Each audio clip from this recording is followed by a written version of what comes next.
नमस्कार दोस्तों, स्वागत है आपका हमारे चैनल पर। आज हम आपके लिए लेकर आए हैं एक जबरदस्त कहानी जो आपको रोमांच और डर से भर देगी।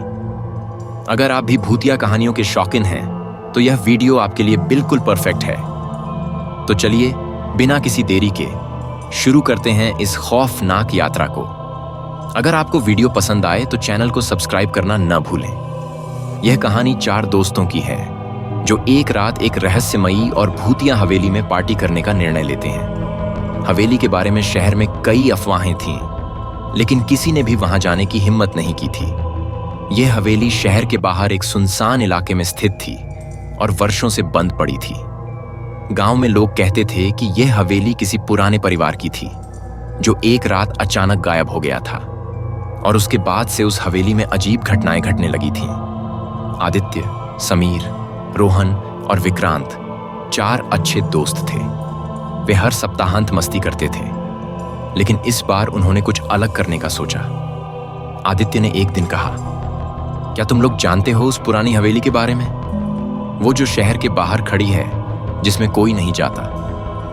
हाँ, सुना है। लोग कहते हैं वहां भूत प्रेत रहते हैं। समीर ने थोड़ी हिचकिचाहट के साथ कहा, उसे भूत प्रेत का डर किसे नहीं है, लेकिन मैं सोच रहा हूं क्यों ना वहां एक पार्टी की जाए। कोई और क्यों ना हिम्मत दिखाए? आदित्य ने कहा।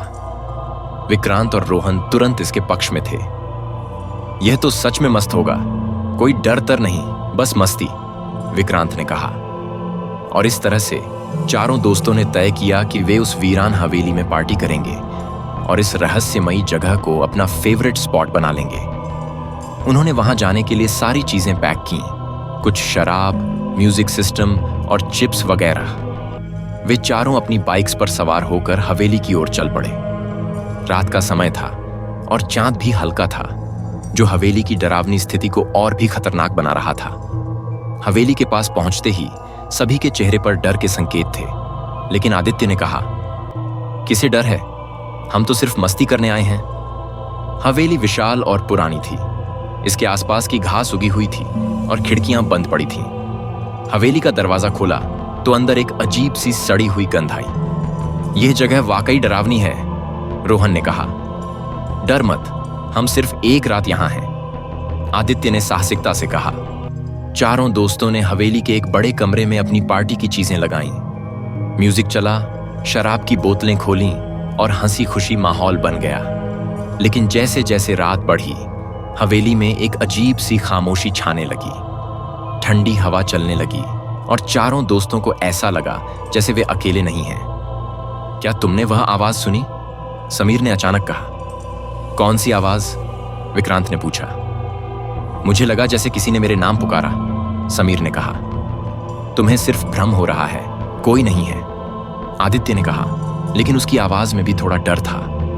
सभी ने यह सोचकर नजरअंदाज किया कि हवेली पुरानी है और ऐसी आवाजें अक्सर होती हैं। लेकिन कुछ ही देर में वह आवाज फिर से सुनाई दी, मुझे छोड़ दो। अब चारों दोस्तों को समझ में आ गया कि कुछ गड़बड़ है। जैसे ही वे कमरे में इधर उधर देखने लगे, एक भारी दरवाजा अचानक अपने आप बंद हो गया। यह क्या था? विक्रांत चिल्लाया। कोई मजाक कर रहा है क्या? आदित्य ने कहा, लेकिन उसका चेहरा भी डर से सफेद हो गया था। फिर अचानक कमरे में अजीब सी घबराहट बढ़ने लगी। चारों ने देखा कि दीवारों से घनी धुंध उठने लगी थी और कमरे की रोशनी भी अजीब तरीके से बुझने लगी थी। क्या चल रहा है यहां? रोहन ने कहा।